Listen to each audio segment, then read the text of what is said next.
Terima kasih Pak Anton waktunya. Terima kasih JLI karena kami sebetulnya juga kepingin sharing itu udah lama. Ini alhamdulillah dikasih kesempatan juga kali ini supaya nih teman-teman roster semuanya juga bisa tahu sedikit mengenai lebih dalam mengenai profil dari salah satu proyek yang memang merupakan bagian dari Jasa Marga Group, yaitu Probolinggo Banyuwangi. Kebetulan kalau tol Probolinggo Banyuwangi itu kalau terkenal dengan nama di daerah Tapal Kuda. Tapal Kuda itu wilayah timur Jawa Timur, itu meliputi wilayah Probolinggo, Pasuruan, Jember, Banyuwangi, Situbondo, kemudian satu lagi Bondowoso. Dan di situ memang pemerintah sendiri menetapkan Probolinggo itu sebagai tol yang mensupport sisi pariwisata. Jadi aspek pariwisata yang di sini memang ditekankan dan diharapkan akan bisa berkembang dengan baik. Karena pariwisata yang ada di daerah Tapal Kuda ini memang kalibernya kaliber dunia semua. Mungkin di gambarnya bisa kita lihat ya, Bromo, kemudian Taman Nasional Baluran, itu Afrikanya Indonesia katanya ya, kalau di Baluran itu. Kemudian Taman Nasional Meru Betiri, terus Alas Purwo, nah, itu juga ada pantai hijau, pantai merah dan lain-lain itu ya. Jadi belum lagi yang lain itu. Wisata lautnya juga luar biasa. Jadi memang kalau kita lihat memang kita ini diharapkan bisa mensupport itu. Bahkan permintaan dari rata-rata pemerintah daerah di Jawa Timur itu, terutama Banyuwangi, menginginkan tol ini segera jadi, gitu ya, supaya semuanya bisa tercapai tujuan tadi. Ini daerahnya ya, lokasi Probolinggo Banyuwangi ini kita lihat yang hijau. Hijau ini mulai dari Probolinggo, kemudian ke timur sampai ke Situbondo, kemudian belok ke utara, jadi ke selatan sampai ke Banyuwangi. Panjangnya kira-kira 172 km. Jadi kalau pas tahun 2019 kemarin, tol Probolinggo ini ya tol yang paling panjang ya, satu konsesi 172. Kalau sekarang kan sudah ada teman kita di Jawa Barat ya, tapi kemarin ini sempat menjadi tol dalam satu PPJT yang memang panjangnya paling panjang 172 km, 171,5. Memang didesain untuk kecepatan rencana 80-100, kemudian kita dengan secara teknis itu initial stage-nya itu 2x2, meskipun di PPJT juga nanti ada ketentuan bahwa kita harus melebarkan pada saat visi rasionya lebih dari 0,8. Terus kemudian kita dilengkapi dengan 6 buah simpang susun dan 1 barrier gate. Tapi ini desain lama ya, nantinya udah nggak ada lagi dengan adanya penerapan MLRF. Itu ada 6 simpang susun. Terus kemudian PPJT kita itu ada 162 overpass, underpass 6, jembatan ada 3 dan 4 DPO 45. Tetapi sejalan dengan berjalannya waktu, dilakukan RTA atau rencana teknik akhir itu banyak mengalami perubahan, dan perubahan yang ada cukup signifikan, luar biasa. Jadi memang tol ini adalah salah satu tol yang dikelola Jasa Marga dengan tender, dan kebetulan materi tender, terutama dari masa basic design itu kemudian disiapkan oleh pemerintah, dalam hari ini PUPR. Dan di situ rupanya pada saat kita sudah melakukan rencana teknik akhir, sangat banyak perubahan. Jadi mungkin dulu didesain oleh PUPR mungkin dalam tidak begitu detail gitu ya. Dan ini menjadi salah satu permasalahan yang muncul. Salah satu ya. Nanti di belakang akan saya ceritakan berbagai permasalahan dan salah satunya adalah ini. Kemudian konsesi kita 35 tahun dan untuk masa konstruksinya 2 tahun semenjak SPMK. Komposisi saham kita lihat di sini Jasa Marga mayoritas hampir 95%. Kemudian yang kedua adalah Berantas Sapi Praya, dan yang terakhir adalah dari Waskita Toll Road.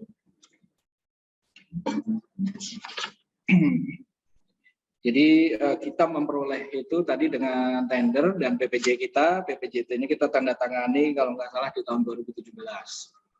Waktu itu memang di PPJT direncanakan tahun 2019 pun sudah operasi gitu ya, PPJT aslinya. Tetapi rupanya memang karena kendala masalah lahan dan lain-lain, sampai sekarang ini baru mau akan beroperasi. Jadi ini yang menjadi salah satu problem juga itu ya. Dan memang tanah itu terkendala utamanya karena masalah kita ditimpa bencana nasional pandemi kita ya, COVID ini yang salah satu menjadi trigger juga, sehingga alokasi dana pengadaan tanah yang harusnya disiapkan oleh pemerintah ini jadi terhambat. Nah, ini mengakibatkan proses pengadaan tanah kita jadi telat, sehingga yang tadinya direncanakan 2019 sudah mulai operasi. Ini bahkan tanah pun kita melakukan suatu kesepakatan ulang dengan BPJT, di mana pembahasan tanah ini kita bagi menjadi beberapa tahap. Kita lihat di sini di peta ini ada kita bagi Probowangi 1, Probowangi 2, dan Probowangi 3. Jadi kalau Probowangi 1 itu pemerintah harus menyerahkan ke kita selambat-lambatnya di bulan Agustus 2022 ini. Kemudian untuk Probowangi 2 itu di 2023 dan 2024 untuk Probowangi 3. Ini cerita yang dulu sebelum amandemen. Jadi awalnya seperti itu. Dan saat ini yang masih berlaku adalah untuk Probowangi 1.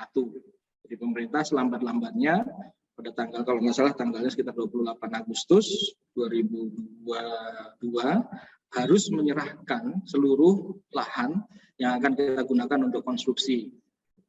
Mulai dari Probolinggo sampai dengan daerah Besuki, kira-kira gitu.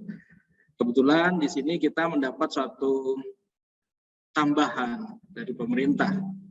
Jadi kalau kita lihat di awal proyek di STA 0, kita ke kiri kita ada tambahan sekitar 4 kilo.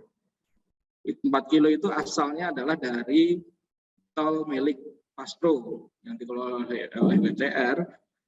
Jadi di sana ada sisa tahap terakhir dari Paspro itu panjangnya kira-kira 12 kilo. Itu mulai dari terakhir saat ini, ujung terakhir di Leces namanya. Kemudian 8 kilo sampai dengan Simpang Susun Gending. Kemudian ada sisanya 4 kilo.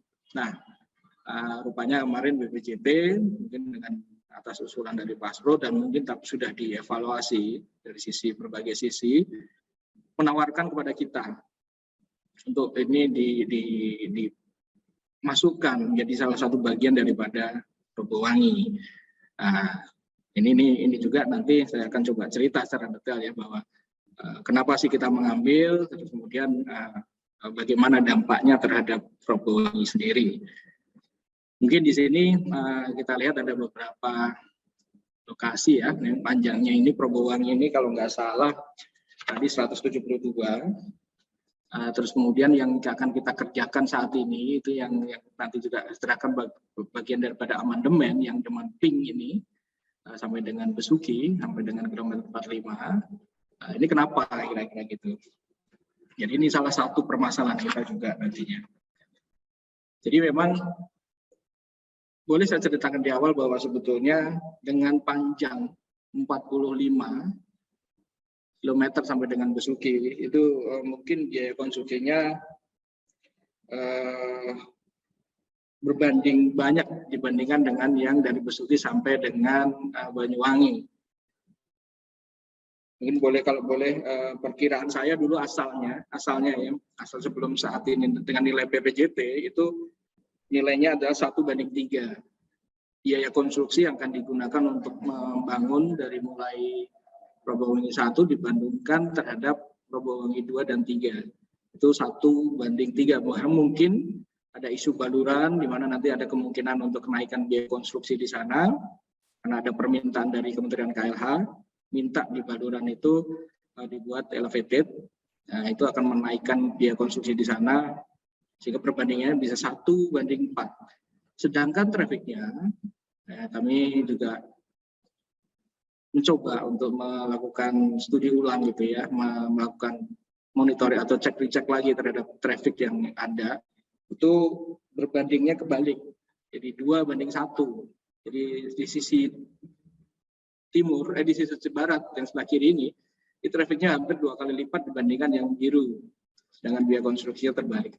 Ini adalah gambaran awal saja teman-teman semuanya, rasa semuanya. Dari sini sudah kita mulai masuk sebetulnya apa yang akan diprobomi waktu itu kira-kira ya. Oke, next saya izin untuk melanjutkan. Ini adalah project milestone kita. Kita mulai dengan PPJT kita yang ditandatangani 29 Desember di 2017.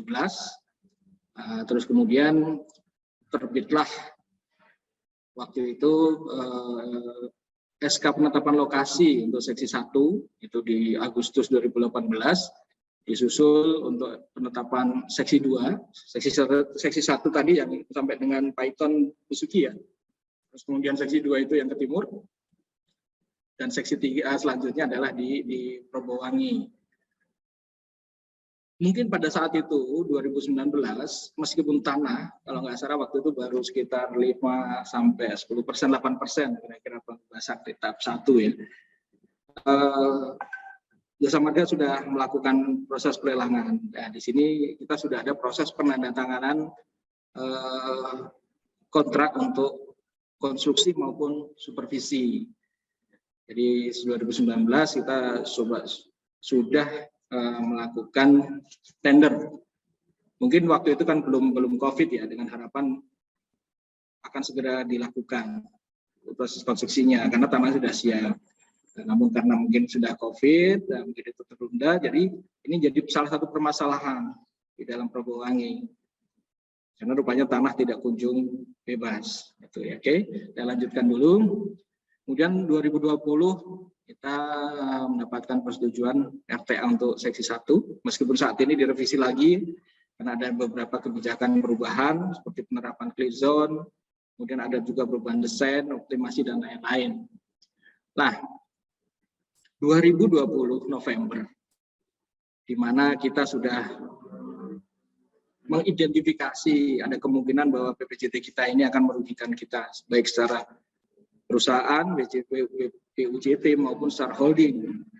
Jadi kondisi 2020 ini awalnya adalah kita melakukan kajian traffic di sebelumnya, tahun sebelumnya, dan situ diindikasikan bahwa traffic kita ini tidak akan tercapai yang ada PPJT. Parameter lain juga sama, inflasi. Jadi inflasi itu juga kalau di PPJT itu kan mungkin sekitar 5 ya per tahun atau 10% per 2 tahun. Nah, ini rupanya untuk wilayah regional Jawa Timur nggak akan tercapai. Dengan 2 parameter utama itu kita tahu ya bahwa sebetulnya kalau namanya konsesi itu kan ya dapatnya ya paling ya dari pendapatan tol ya, pendapatan tol dari traffic dan tarif. Nah kalau dari traffic dan tarifnya sudah sedikit terindikasi bermasalah, apa yang kita harapkan di belakang hari gitu ya. Sedangkan kewajiban kita sudah kita lakukan dan kita sudah terlanjur nyebur gitu. Nah, berbekal itulah bahwa tentunya waktu itu juga disupport oleh teman-teman roster dari pusat, direksi manajemen dari pusat juga gitu ya. Kita memberanikan diri untuk menyampaikan permohonan amandemen PPJT untuk aspek kelayakan dan komersial. Ini waktu itu 2020 November. Tentunya hal ini membuat apa ya, sensasi buat PPJT gitu ya. Karena apa itu kan yang menjadi trigger. PPJT sudah ditandatangani dulu dari prosesnya dengan pengadaan, kok tiba-tiba minta amandemen. Jadi ini ceritanya jadi agak rumit kira-kira gitu. Dan kami paham dengan posisi pemerintah saat itu. Mereka serta-merta tidak akan bisa memberikan itu. Nah, ini selama 1 tahun penuh, alhamdulillah berkat dukungan semuanya lah teman-teman kita, Bapak Direksi dari pusat, stakeholder yang lain, kemudian koordinasi dengan instansi lain, dengan Marinvest, KPPIP, Kementerian Keuangan dan lain-lain. Akhirnya bisa meyakinkan selama 1 tahun proses itu akhirnya baru direstui lah. BPJT baru memberikan surat kepada kita bahwa Anda silahkan mengajukan proposal. Tapi tidak semudah itu. Ternyata juga ada triggernya yang lain, gitu ya. Jadi BPJT salah satu memberikan kita kesempatan untuk mengajukan proposal ulang. Salah satunya adalah tadi menawarkan kita bahwa ini ada ruasnya ex-Paspro sepanjang 4 kilo, di mana Paspro sudah kemungkinan tidak kuat. Grupnya waskita sudah kemungkinan tidak kuat. Ini bisa nggak dievaluasi untuk diambil menjadi bagian daripada Robowangi. Nah ini akhirnya 1 tahun, 2020 November, setelah itu baru di 2021 kami diminta untuk mengajukan proposal. Nah, kami dibantu oleh semua pihak, teman-teman semuanya, akhirnya kami mengajukan itu. Oke, kemudian di sini di tahun 2021 Juni itu ada amandemen. Kali ini amandemen yang waktu itu secara massal ya, masalah definisi pemerintah, terus kemudian masalah laporan keuangan dan lain-lain ini sudah dilakukan amandemen yang bersama. Nah, rencananya nanti untuk yang amandemen yang kajian investasi ulang ini akan menjadi amandemen 2. Dan kalau tidak salah mungkin amandemen 3-nya masalah MLFF bersama dengan yang lain. Ya, mudah-mudahan ini bisa segera ditandatangani. Status saat ini, kira-kira sebelum Lebaran kemarin, kita sudah menandatangani BA evaluasi kesepakatan dengan BPJT mengenai perubahan rencana usaha. Jadi sebenarnya tinggal 1 goals lagi, kita akan menandatangani BPJT. Hanya menunggu persetujuan Menteri. Jadi amandemen kita ini khusus teman-teman semuanya. Karena apa? Di dalam hal ini ada pengurangan lingkup dari jalan tol di Paspro, kemudian ada penambahan lingkup di kita. Nah, jadi amandemennya nggak bisa cukup sampai BPJT. Ini harus dengan persetujuan Menteri PU. Ini yang bisa saya sampaikan beberapa milestone yang penting. Nah, ini adalah progres terakhir kita. Jadi saat ini kita menyelesaikan RTA. Tadi sebetulnya sudah kita sebutkan bahwa RTA atau rencana TKI sudah pernah disetujui oleh Pak Dirjen, tapi karena itu waktu kami berusaha untuk melakukan optimasi. Salah satunya karena kondisi tadi ya, kelayakan ini salah satu upaya kita adalah melakukan optimasi terhadap struktur, terhadap bangunan yang ada di kita, bagaimana supaya menjadi lebih hemat. Kemudian ditambah lagi adanya perintah untuk menambahkan kriteria clear zone dan lain-lain, nah, sehingga RTA kita terpaksa harus diulang atau disempurnakan lah. Nah ini sudah dalam finalisasi, sebetulnya ini udah tinggal mudah-mudahan di akhir bulan ini ya sudah disetujui, bisa kita pakai untuk dokumen pengadaan selanjutnya. Nah, rencana teknik akhir atau desain ini tetap kita lakukan sampai dengan Banyuwangi. Artinya meskipun kita nanti di amandemen berkurang, tetapi memang kewajiban atas desain itu harus kita selesaikan. Karena memang PPJT kita tetap Probolinggo Banyuwangi. Jadi kita meskipun nanti dibuat sampai Besuki, tapi itu adalah tahapan. Jadi kalau PPJT kita tetap sampai Banyuwangi. Jadi tahap 1 itu sampai dengan Besuki dan tahap 2 dari Besuki sampai dengan Banyuwangi. Di sini pembahasan tanahnya untuk yang segmen 4 kilo dari Paspro ini sudah 88%, dan saya pikir mungkin bulan depan sudah selesai ya, tinggal ada beberapa yang dikonsinyasi. Terus kemudian untuk seksi 1 dari wilayah Suko sampai Paiton itu sudah 37%, dan Paiton sampai Besuki sudah 21%. Mungkin jadi pertanyaan kenapa baru 37%? Sebetulnya kalau saat ini dikerjakan itu ya mungkin hampir sudah ke 90%. Kenapa 37%? Karena memang kemarin adanya alokasi pendanaan yang tidak mencukupi. Ya, karena kemarin dari PUPR juga dananya dibagi-bagi terhadap seluruh jalan tol, sehingga di Probolinggo juga kebagian tidak sesuai kebutuhan. Dan tahun ini itu akan dilakukan tahapan lagi, penambahan alokasi lagi, sehingga kita harapkan untuk seksi 21 ini akan 100% di sekitar bulan Oktober November. Sedangkan untuk Python sampai Besuki akan kemungkinan 100%-nya di sekitar bulan TW1 Januari Februari di tahun 2023. Dan kita siap melakukan konstruksi di akhir tahun ini di sekitar bulan 4 awal bulan 4, dan kita rencanakan akan selesai di tahun 2024 untuk dari wilayah Gending yang tambahan tadi sampai dengan wilayah Python. Sedangkan Python sampai Besuki itu akan ada selisih sekitar 3-6 bulan. Karena apa? Karena memang untuk wilayah 2 ini selain memang tanahnya tadi terkendala masalah pendanaan, juga ada keterlambatan proses perpanjangan penlok, penetapan lokasi. Jadi ini berbeda untuk yang seksi 1, seksi 2, dan kebetulan yang seksi 2 ini sudah habis dan kemarin diperpanjang, dan alhamdulillah kami baru dapat berita tadi pagi sudah ditandatangani dari Gubernur. Jadi alhamdulillah ini udah cair, sudah selesai, sehingga bisa kita lanjutkan untuk proses pembahasan tanah. Oke, saya lanjutkan. Ini adalah rencana pentahapan konstruksi. Jadi di sini mulai dari awal di STA Gending, atau saya sebut STA -4 gitu ya, -4, kemudian sampai dengan STA 0, ya, kemudian sampai dengan STA 6 ini ada simpang susun Raksan dan simpang susun Python. Ini akan dikerjakan dalam satu paket rencananya, konstruksi sepanjang 20 km. Kemudian dari Python sampai dengan Besuki, ini akan ada seksi 2, rencananya juga akan dikerjakan menjadi 2 paket. Ini kalau secara skalatis mungkin nggak seperti ini ya, ini juga panjang lah 45 itu. Jadi nanti rencananya kita akan dikerjakan oleh 3 paket konstruksi. Dan saya tadi di depan saya sampaikan bahwa kita sudah melakukan pelelangan di tahun 2019 dan sudah ada kontraknya, meskipun belum berlaku secara efektif karena SPMK juga belum kita terbitkan. Jadi mungkin kita akan melakukan pelelangan ulang, main atas dasar masukan, atas prinsip kehati-hatian.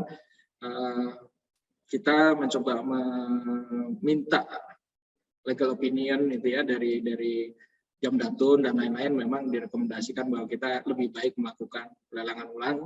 Kenapa? Yang pertama, adanya penambahan skop yang sangat luar biasa panjangnya, di awal 4 kilo dan di belakang sekitar 16 kilo sampai Besuki. Yang kedua juga adanya perubahan harga yang sudah terindikasi, karena kita sudah 2 tahun idle gitu ya. Jadinya memang untuk penyesuaian ini sudah terlalu jauh. Rencananya seperti itu. Nah, di sini kita lihat salah satu aspek amandemen adalah pentahapan. Pentahapan di sini kita lihat ya, situ ada mulai sampai dengan Besuki, dari 0 sampai kemudian Besuki sampai Banyuwangi. Jadi nanti di amandemen kita ini sebetulnya skopnya tidak berkurang.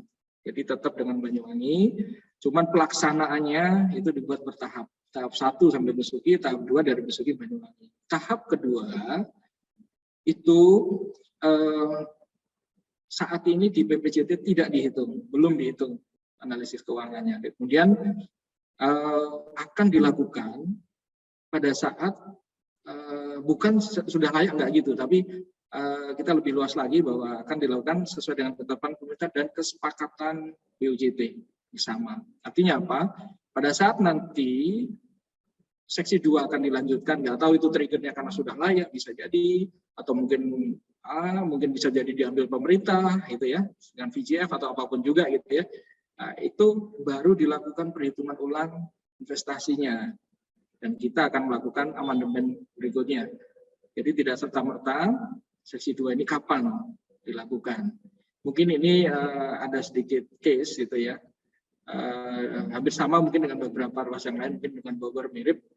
Cuma kalau dengan Bogor mungkin waktunya apakah sudah ditetapkan atau belum ya, kalau di sini belum ditetapkan. Jadi tergantung dari kesepakatan kita. Bisa jadi nanti 10 tahun lagi, bisa jadi mungkin 5 tahun lagi, atau bisa jadi mungkin malah diambil alih pemerintah, bisa jadi kira-kira seperti itu. Karena memang dari sisi kelayakan tadi sekilas di depan saya sampaikan, ya konstruksi itu tadi berapa ya? 1:4. Ya konstruksinya lebih mahal yang sebelah sampai Banyuwangi itu, tapi trafiknya yang sebelah kanan nggak ada Banyuwangi. Berbanding 2:1. Jadi kalau kita bangun saat ini seksi 2, tentunya yang ada adalah proyek kita jadi nggak layak, kemudian cash-nya juga pemegang saham juga akan shuffling-nya lama gitu ya. Jadi inilah yang salah satu kenapa kita berupaya dan alhamdulillah mendapatkan suatu persetujuan bertahap kayak gitu. Ini adalah progres kita lahan. Jadi kalau sampai Banyuwangi itu ya sekitar 1.583 hektar lah kebutuhan lahannya dengan biaya 4,3 triliun. Teman-teman roster semuanya mungkin bisa melihat perbedaan biaya pengadaan lahan dibandingkan dengan wilayah Jakarta dan sekitarnya. Di sini 172 kilo biaya untuk pembebasan tanahnya cuma 4,3 triliun. Ya, jadi mungkin jauh ya kalau apalagi yang mungkin Japek Selatan, seksi 1 itu ada luar biasa gitu ya. Di sini kebetulan masih tidak terlalu mahal. Jadi 4,3 untuk hampir 172 kilo. Atau kalau sampai Besuki, kita perkirakan cuma menghabiskan sekitar 1,6 triliun. Jadi untuk 50 kilo, 46 kilo, kita cuma memerlukan biaya 1,6 triliun dan saat ini sudah mendekati, mudah-mudahan akhir tahun ini bisa selesai. Kita lanjutkan. Nah, ini akan saya share sebetulnya kondisi di Probowangi sedikit di awal tadi memang sudah sekilas saya singgung ya, cuman mungkin secara satu persatu akan kami sampaikan di sini. Yang pertama mungkin kita lihat dari aspek desain. Jadi desain kita memang kita berada paling ujung, Pulau Jawa paling ujung, kita langsung ujungnya sampai ke laut gitu ya, dan di sana kita langsung berhadapan dengan nggak ada lagi traffic kita mau kemana gitu ya, kecuali ada traffic bangkitan traffic generation di wilayah situ gitu. Tapi kalau menerus itu ke Bali yang kita harapkan apa? Adalah konektivitas yang di saat ini dipegang oleh ASDP, penyeberangan Ketapang Gilimanuk. Apesnya gitu ya, kita udah koordinasi berkali-kali dengan teman-teman dari ASDP. Di sana itu saat ini hanya memiliki 48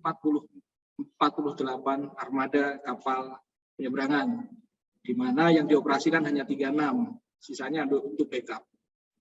Dan saat ini data terakhir ini kemarin saya dikasih data informasi 8.000 kendaraan per hari, hanya 8.000 kendaraan sehari, gitu ya. Bahkan kami punya data, ini ya di sini. Kita pernah dikasih juga data 2019 dan 2020 itu volume penyeberangan kendaraan yang nyebrang dari Ketapang sampai Banyuwangi itu mulai Januari sampai Oktober 2019 itu hanya 2 juta kendaraan selama 10 bulan. Atau kalau saya bagi mungkin ya sebulan cuma 6.000 sekian kendaraan. Dan tahun 2020 pas COVID ya turun hampir menjadi hanya 3.000 kendaraan per hari. Nah dari sini bisa kita lihat bahwa sebetulnya susah untuk kita mengharapkan adanya traffic menerus dari Trans Jawa menuju Bali. Ya, ini salah satu yang menjadi pertimbangan kita. Kecuali kalau di sana sudah dibangun jembatan itu ya ke Bali itu beda lagi.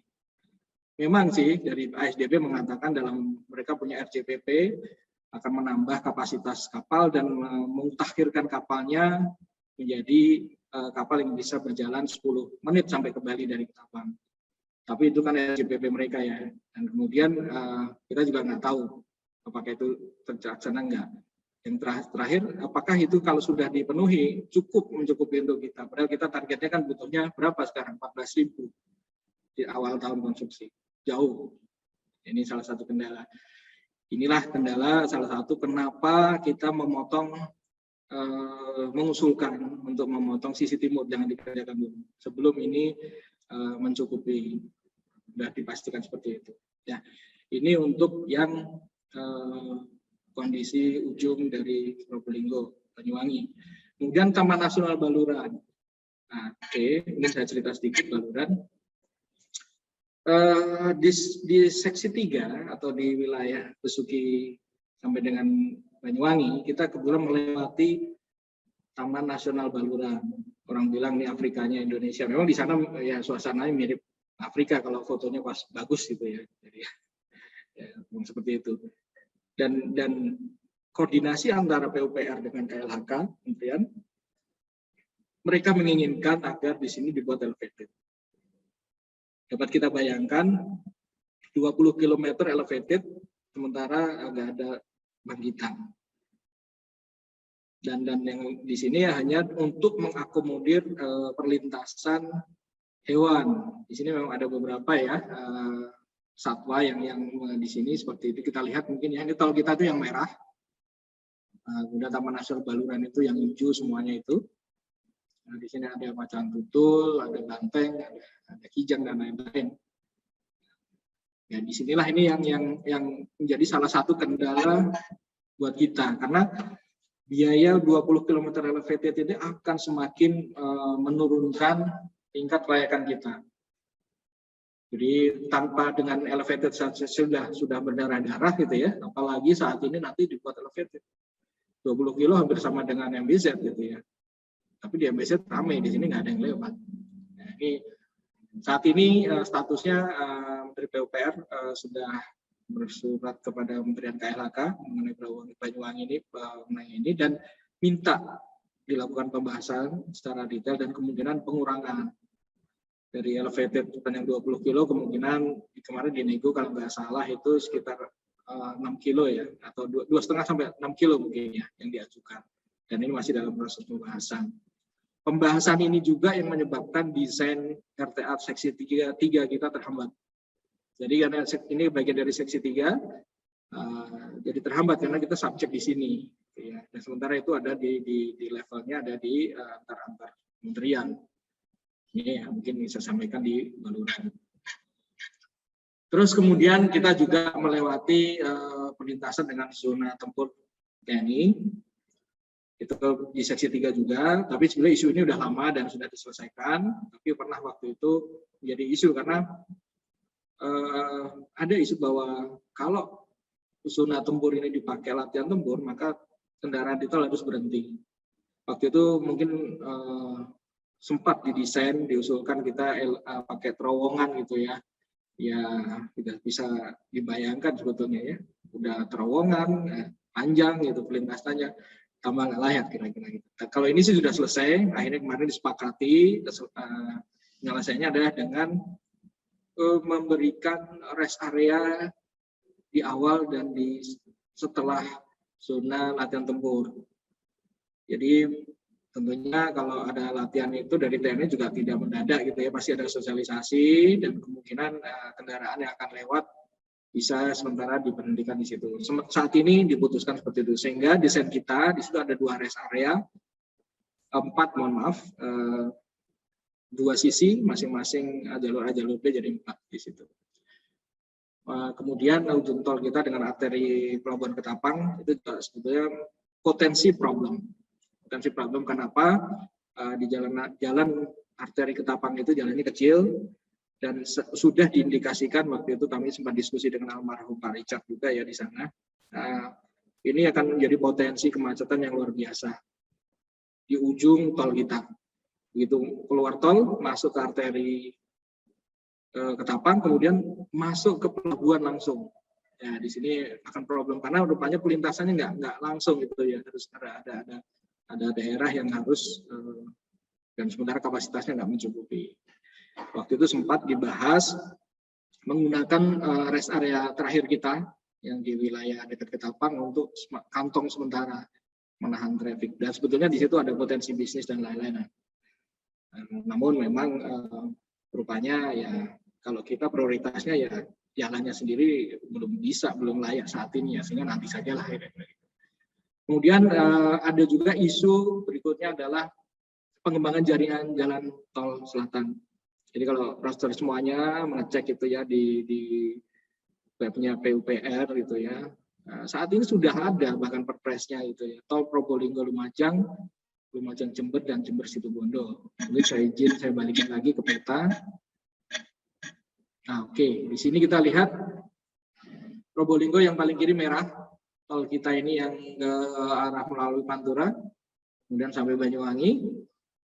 Nah, kemudian saat ini muncul sudah terasa dari Probolinggo ke bawah ke Lumajang, ke arah bawah ke arah selatan. Kemudian dari selatan itu ada juga Lumajang ke Jember. Kemudian satu lagi ada Jember ke Situbondo. Nah, ini muncul terakhir akhir-akhir ini aja. Jadi setelah kita menandatangani PPJT baru ini muncul.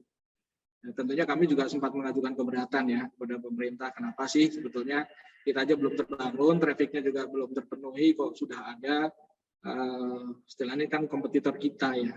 Akses apalagi nanti kalau misalnya dari Jember langsung menuju Banyuwangi lewat bawah. Ya habislah trafik kita sementara itu. Nah, ini yang memaksa kita harus memasukkan klausul nantinya di dalam amandemen itu kita harus bisa mendapatkan kompensasi dari pemerintah manakala pemerintah melakukan atau melakukan perubahan jaringan jalan di sekitar yang mengakibatkan trafik kita turun. Nah, ini sudah kita antisipasi juga meskipun memasukkan pasal itu sangat berat gitu ya, luar biasa beratnya. Tapi ya alhamdulillah mungkin di BA sudah muncul dan mudah-mudahan ini bisa kita tandatangani segera. Jadi ini potensi berat ya. Selain juga di sini ada potensi lagi pelebaran di jalan arteri. Nah, ini luar biasa juga namanya buat kita. Yang jelas trafik kita akan berimbas gitu ya. Izin saya lanjutkan lagi. Berikutnya adalah Python. Ini handicap kita berikutnya. Saya cerita mengenai Python. PLTU Python itu kira-kira berada kilometer 30-an Probolinggo Banyuwangi dan kita lihat letaknya. Python itu adalah PLTU terbesar se-Asia Tenggara. Di Indonesia paling besar 4.600 megawatt dengan batu bara. Di situ yang kedua kalau nggak salah Suralaya ya. Kemudian ada lagi Cirebon, terus kemudian Batang. Yang baru di Batang itu cuma 2.000. 1 kali 1.000, 2 kali 1.000. Kalau di sini udah 4.600. Dan mereka mensuplai Jawa Bali secara keseluruhan. Nah, kebetulan tol kita ini melewati dan harus melewati karena nggak bisa jauh dari situ ya. Ini di sekitar di gambar paling bawah ini. Di sini ada PLTU Python. Dan tahu sendiri bahwa kalau sekitar PLTU itu pasti ada bangunan-bangunan pendukungnya. Ini ada gardu induk, di sini gardu induk. Terus kemudian ada lagi saluran ekstra tinggi 500 kVA. Kemudian saluran tegangan tinggi yang 150 dan mungkin juga menengah ada ya yang 120. Yang biasa kita lihat di jalan-jalan itu biasanya menengah ke bawah 120, 150. Di sini ekstra tinggi 500 dan satu lagi GITET kita bilang gardu induk tegangan ekstra tinggi. Ini gardu induk inilah dipakai untuk mendistribusikan hasil produksi dari PLTU kepada seluruh jaringan Jawa Bali. Kebetulan jalan tol kita itu harus lewat di tengah-tengahnya. Kita ini berliku-liku zigzag di antara mereka, di antara tower-tower itu, di mana ini sudah melalui proses perjuangan panjang gitu ya. Saya mungkin dibantu Pak Iwan Rosa, Pak Erik di sini, koordinasi baik dengan PLN, SDM gitu ya, dan PUPR sendiri. Kebetulan kok ya tahun 2021 itu muncul yang namanya Permen SDM yang baru. Sehingga desain kita yang tadi sudah disetujui tentunya harus diubah lagi. Jadi desain yang diubah itu terutama mengenai batas-batas jarak dan lain-lain. Jarak untuk yang SUTT yang 100-500 kVA berapa gitu ya. Dan perkuatannya harus seperti apa dan lain-lain. Di sini yang terakhir saat ini sudah final, tinggal persetujuan saja, sudah diasistensikan kemana-mana, BPJT juga sudah setuju, saat ini dengan finalisasi, kita terpaksa harus memindahkan satu tower SUTT yang 150 kVA. Kemudian kita harus membuat proteksi terhadap dua saluran ekstra tinggi 500 kVA dengan perkuatan, dengan borpel maupun dengan kita pakai itu anchor, ground anchor dengan batu. Terus kemudian satu lagi di sini kebetulan struktur kita ini jalan tol kita dibangun galian hampir 30 meter dalamnya di tanah berbatu. Bisa kita lihat di sini kalau dari geolistrik yang ada datanya di sini kita cuma sampai kedalaman 6 meter tanah lunaknya. Di bawahnya udah batu. Padahal kita harus gali sampai ke 30 meter. Dan proses penggaliannya memang diindikasikan dua cara. Yang pertama dengan mekanis, yang satunya dengan peledakan. Nah, peledakan itu sempat menjadi isu kemarin. Karena pihak SDM dan PLN khawatir bahwa peledakan itu mempengaruhi gardu induk. Yang gardu induk yang nggak boleh diganggu-gugat. Ya, jadi ini memang harus ditangani secara hati-hati dan salah satu menjadi handicap kita sendiri karena begitu ini ada permasalahan di sini ini akan menjadi masalah yang sangat besar dan luar biasa besarnya gitu ya. Karena yang kita hadapi adalah PLTU terbesar. Jadi ini teman-teman harus benar-benar hati-hati. Next, kemudian saya lanjutkan kondisi mengenai finansial. Jadi sedikit sudah saya sampaikan masalah traffic. Nggak salah dulu di BPJT kita itu kita harus mencapai 14.000 traffic kita. Ternyata diindikasikan 2018 kita nggak nyampe, hanya sekitar 8.000 kendaraan per hari. Nah, kita ini sampai 2020 melakukan kajian lagi. Terakhir 2021 kita juga melakukan kajian lagi dalam rangka untuk penyusunan proposal itu, finalisasi, jadi meyakinkan BPJT bahwa sebetulnya trafiknya nggak masuk, gitu ya. Nah, ini yang salah satu menjadi polemik panjang, karena BPJT mengatakan, nah ini tender udah nggak bisa, Anda udah ngambil resikonya, ya sudah. Nah, maka disinilah kita melakukan berbagai cara, gitu ya. Parameter apa yang bisa kita ubah, konstruksi apa seperti itu. Kemudian bagaimana sih mengelola membuat financial modelnya. Kalau ini saya jujur dibantu teman-teman pusat ya, Pak Victor dan timnya itu luar biasa. Pak Jumanseli waktu itu dengan trafiknya. Kami tidak kerja sendiri di sini. Alhamdulillah kita bisa meyakinkan bahwa sebetulnya saat ini dengan adanya amandemen ini kita lebih aman. Dua hal yang bisa kita peroleh di sini. Pertama dari pentahapan itu sendiri, yang kedua dari konsesi.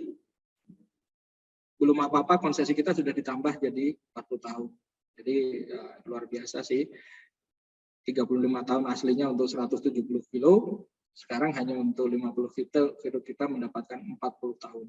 Kenaikan konsesi 5 tahun. Ya, waktu itu dengan perdebatan panjang ya, sebetulnya juga dibuat 50 bisa gitu ya. Cuman kita melihat mengukur di belakangnya segala aspek kita yang optimal jadi 40 tahun. Kemudian dari inflasi. Inflasi kita lihat data inflasi Jawa Timur di sebelah barat, sedikit ilustrasi bahwa sebetulnya kalau di BPJT kita inflasi kita ini 5%. Saat ini jujur sih nggak nyampe gitu ya. Existing kemarin 3%. Tapi mungkin tahun ini mungkin nambah lagi. Nah, kalau inflasi ini tadinya kita berkeras juga menyesuaikan, harus sesuai dengan apa adanya Pak gitu ya.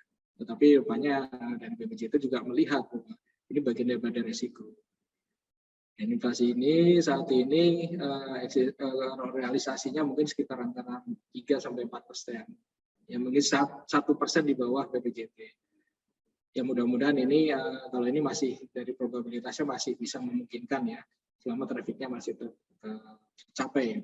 Kemudian untuk biaya konstruksi, jadi sedikit konstruksi kita yang dibuat berdasarkan basic design. yang dilelangkan oleh yang disiapkan oleh teman-teman dari PUPR. Nah, setelah kita buat RTA, dan RTA itu tentunya juga melalui persetujuan dengan PUPR, BPJT ya, biayanya naik luar biasa. Tapi karena ini murni desain disiapkan di awal oleh teman-teman PUPR dan kita saat ini juga disetujui ya mau nggak mau ini harus diakomodir, sehingga kenaikan biaya konstruksi itu harus diakomodir. Ilustrasi saja, kalau nggak salah biaya konstruksi kita sesuai PPJT itu untuk 172 kilo itu 17 triliun. Tetapi setelah kita lakukan RTA, ini menjadi sekitar 24 triliun. Naiknya sangat banyak. Jadi luar biasa. Ini posisi sampai Banyuwangi. Nah, tetapi kalau sampai dengan Besuki kita cuma menghabiskan sekitar 7,8 triliun. Oke, mungkin masalah lahan berikutnya adalah kendala. Tadi saya sampaikan, lahan sangat dibagi menjadi 3 seksi, kemudian dikelola oleh 3 PPK di sini, PPK 1, 2, 3. Yang kebetulan saat ini PPK-nya tinggal 1 dan 2. Nah, PPK 3 sudah dinonaktifkan. Begitu juga dengan Penlok yang seksi 3 sudah dinonaktifkan. Jadi memang pemerintah sendiri sama dengan kita bahwa sebetulnya memang untuk paket 3 ini nanti kita belum saatnya ke sana, seperti itu ya. Kemudian untuk permasalahan berikutnya kita sudah melakukan tender.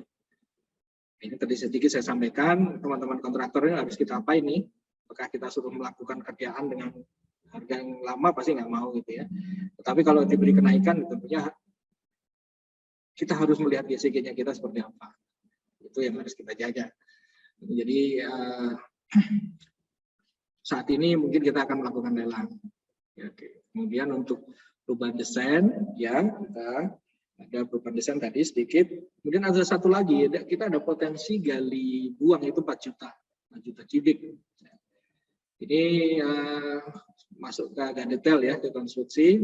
Kita harus mengatur, memanage bagaimana konstruksi ini, pembagian luasnya, sehingga 4 juta galian ini bisa dikelola.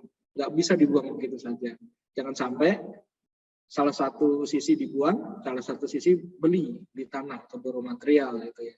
Sehingga saat ini lagi dievaluasi bahwa kita akan memanfaatkan semaksimal mungkin tanah yang dibuang bisa dimanfaatkan dengan kondisi apapun gitu ya. Artinya kalau memang bukan kondisi apapun, dengan kondisinya sesuai dengan persyaratan. Kalau kondisinya batu masih kita pakai. Tapi kalau kondisinya lumpur ya tentunya kalau nggak bisa dipakai ya nggak bisa. Tapi semaksimal mungkin kita harus membuat itu. Termasuk bagaimana mengatur siklus kerjanya kontraktor, pembagian paket. Pengalaman kita waktu itu di Cipularang tahun 2004 gitu ya, pernah menjalankan manajemen seperti ini. Kalau tidak didesain dengan baik akan carut marut. Antara seksi 1 ngirim tanah ke seksi 2, terima dari sana. Di atas kertas gampang, tapi ternyata pelaksanaannya banyak sekali kendala. Dan ini akan potensi untuk menjadi temuan-temuan. Nah, teknisnya banyak sekali ya. Jadi maka kami akan mencoba manage ini menjadi satu pengelola. Jadi ini tanggung jawabnya satu pintu. Kira-kira seperti itu. Nah, satu lagi potensi diburu-buru. Nah, ini potensi kita nih. Kita saat ini udah 2022, baru konstruksi jangan-jangan suruh cepat ke 2024. Nah, ini jujur potensi buru-buru ini selama saya di Jasa Marga dari awal dulu sampai sekarang, kalau memangnya diburu-buru, hasilnya kan tidak baik, boleh dibilang gitulah. Nanti bagaimana kita strateginya akan kita coba nanti, teman-teman. Seperti itu. Jadi kami akan coba menjadwalkan itu ya. Seandainya dipaksa harus beroperasi, itu ya. Nanti coba kita lihat mana yang bisa beroperasi dulu. Tetapi beroperasi dengan menghasilkan pendapatan dulu. Mungkin itu teman-teman. Ini di data ya. Nah, ini sedikit data yang meyakinkan kita, gitu ya. Kenapa saat ini dengan kondisi saat ini kita menjadi lebih optimis dan jujur kemarin pada saat belum amandemen kita dilirik perbankan aja enggak gitu ya. nggak ada yang mau mendanai. Banyak sih yang datang mau mendanai, yang dari Cina, yang dari mana gitu ya. Tapi begitu melihat kondisi di dalamnya semua mundur seperti itu. Nah ini kami baru mau amandemen, tetapi alhamdulillah udah mulai beberapa ya perbankan yang udah mulai melihat gitu ya. Nah, ini adalah data. Ini kebetulan kami ngambil kemarin pas Lebaran gitu ya. Ini yang sebelah kanan ini data dari Paspro, yang kemudian exitnya Paspro. Ini data tol, ini lalu lintas tol dari Paspro, exit maupun ini. Di sini kalau kita lihat ya trafficnya mereka paling rendah sekitar 13.000. Bahkan pas puncak lebarannya kemarin bisa sampai ke antara biru dan merah ini ya kita tambahkan itu sampai ke 35.000. Tapi normalnya saat ini itu adalah sekitar 10.000, sekitar 9.000 sampai 10.000. Nah, dengan asumsi ini kami mengambil growth selama 2 tahun, rencana kita operasi nantinya ya. Mudah-mudahan angka 13.000 itu sekitar 14.000 tercapai. Ini yang membuat kita jadi agak optimis lah gitu ya. Jadi di data aktual, selain memang kajian trafficnya juga dilakukan teman-teman secara komprehensif ya. Ini kemarin kita juga ngambil data jalan arteri. Yang sebelah kiri ini adalah arteri yang sejajar dengan tol kita. Kita lihat di sini, ini adalah Probolinggo sampai Keraksaan dan sebaliknya Keraksaan Probolinggo. Rata-rata sih kalau digabung arterinya sekitar 22.000 arteri ya. Dengan asumsi mungkin diversionnya mungkin 50% ya bisa jadi 10.000 lah masuk kita saat ini. Mudah-mudahan nanti 2014 akan tercapai. Oke, kilas balik tadi. Jadi saya share kenapa sih saya share di sini. Jadi waktu itu opsi kita cuma 2. Melanjutkan dengan kondisi berdarah atau default BPJT. Pilihannya itu. Jadi situasi tahun 2020 kenapa kita harus berani melayangkan permohonan amandemen terhadap aspek komersial dan dari kelayakan itu kan jarang banget gitu ya. Ya itu 2 karena opsinya. Kita lanjutkan dengan kondisi bisa membahayakan jasa marga karena jasa marga di situ 95% kalau harus setor gitu ya. Atau kita default. Default pilihannya susah. Karena apa? Begitu ada cerita PSN default, teman-teman roster semua bisa membayangkan dampak politisnya akan lebih tinggi. Kira-kira PSN default pasti akan jadi cerita. Gitu ya. Kenapa bisa default dan lain-lain gitu. Dulu gimana gitu. Jadi memang berdasarkan upaya yang sudah dilakukan bersama teman-teman baik dari pusat, dari tim yang kementerian dan lain-lain, traffic, kemudian optimasi biaya konstruksi, kemudian kita ulang lagi termasuk ATP-BTP-nya dan satu-satunya juga masalah pentahapan. Ini kita coba dan alhamdulillah surat kita 2020 setelah 1 tahun dibales baru boleh menyampaikan proposal dan kita menjalankan proposal di tahun 2022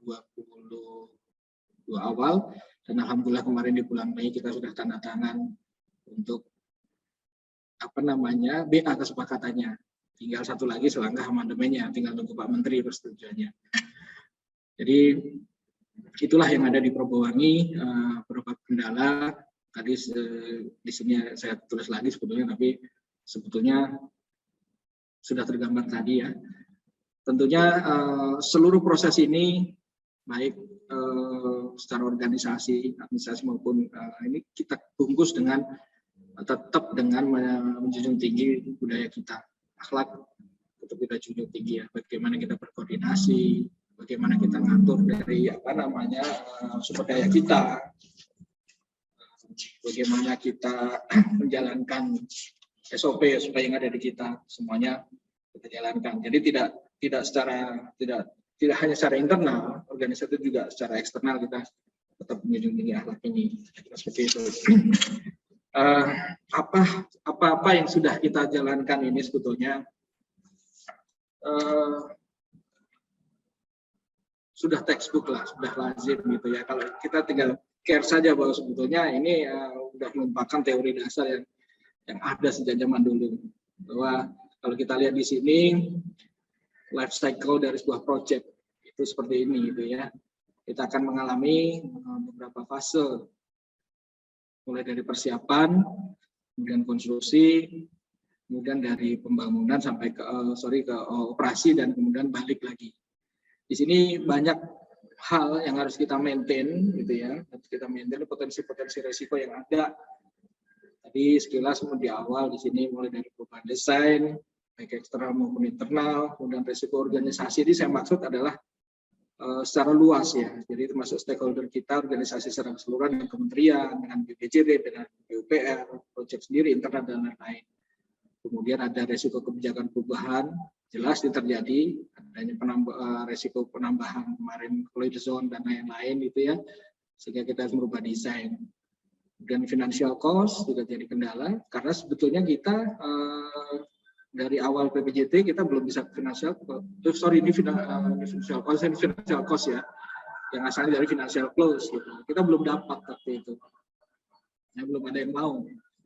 Dan juga masalah lahan di bawah di awal, bagaimana kita berinteraksi dengan stakeholder semuanya, PPK dan lain-lain, BPN, pusat dan lain-lain, pendanaan seperti apa. Kemudian nanti pas konstruksi kita juga akan berhadapan dengan masalah cost of run gitu ya. Konstruksi harus kita kendalikan. Organisasi proyek harus efektif. Yang saya lihat sejak zaman dulu masuk, biasanya teman-teman kita itu kalau di lapangan itu cuma melihat gitu ya. Yang inspektor dan lain itu. Jadi kayak ya dinunggu di lapangan itu ya. Tapi sebetulnya lapangan itu di konstruksi itu harus lebih dari itu. Bagaimana dia mengendalikan, dan terpenting adalah mendokumentasikan. Seluruh kegiatan lapangan itu harus didokumentasikan. Biasanya kelemahan teman-teman kita sejak zaman dulu, mungkin saya sejak tahun 9, kemudian saya mungkin banyak di proyek gitu ya, melihat bahwa kelemahan kita adalah di dokumentasi proyek. Ya nanti juga akan punya pengalaman buat kita semua. Kemudian itu resiko traffic dan lain tadi sudah cerita. Satu lagi resiko pemeliharaan. Pemeliharaan ini awalnya dari konstruksi kita tadi. Kalau kualitasnya jelek ya nanti ada kemungkinan ini salah desain bisa jadi, atau pekerjaan diburu-buru bisa jadi. Nah, ini harus kita antisipasi. Satu lagi masalah tarif terakhir dan mana tadi perubahan teknologi. MLFF salah satu yang merupakan resiko kita di sini juga dan sudah pernah terjadi. Bisa jadi next time mungkin ada perubahan lagi tergantung bagaimana nanti perusahaan dan regulator. Jadi resiko-resiko tetap ada dan harus kita perhitungkan sejak awal. Seperti itu.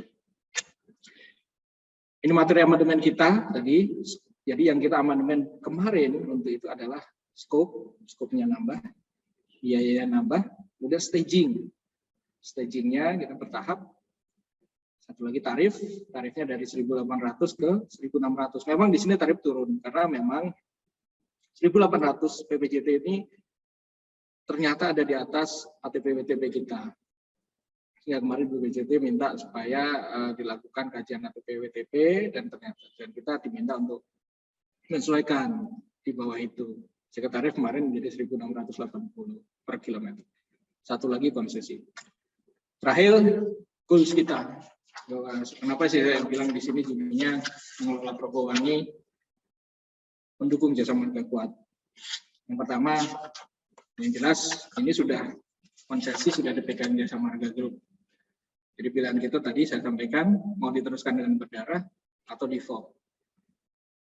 Yang itu yang pertama. Sehingga kita harus mengelola bagaimana ini bisa tetap nambah aset tapi tetap menghasilkan. Kira-kira gitu. Kedua, dari sisi jaringan tentunya ini merupakan bangkitan baru buat tol-tol kita sebelah barat. Pasuruan, Gempas itu akan ada bangkitan baru di sini ya. Kedua, goalnya tingkat kelayakannya jelas. Kita nggak bankable juga percuma gitu ya. Nah, ini juga udah lebih baik lah layak. Secara angka sempat kita evaluasi kemarin IRR kita turun sampai ke 6%. Dan saat ini dengan adanya amandemen ini kembali ke angka 11,17. Ya itu. Kemudian memperkecil risiko bagi pemegang saham.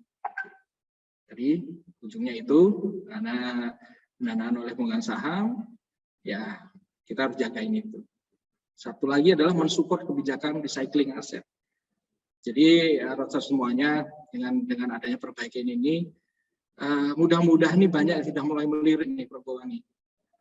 Tentunya dengan kepemilikan 90%, apakah ini terlalu tinggi, apakah ini manajemen pasti punya pertimbangan. Apakah ini akan bisa di-recycling dan lain-lain. Tentunya untuk di-recycling kita harus memperbaiki dalamnya. Dan mudah-mudahan ini sudah merupakan langkah awal untuk memperbaiki kondisi Propowangi. Mudah-mudahan. Terakhir jelas bahwa dibangunnya ini adalah lahan baru, lapaknya baru buat teman-teman kita di unit pengembangan usaha. Mungkin itu sedikit semuanya yang sudah bisa saya susun kemarin singkat dan saya share teman-teman. Monggo silahkan kalau mau bertanya. Terima kasih. Assalamualaikum warahmatullahi wabarakatuh.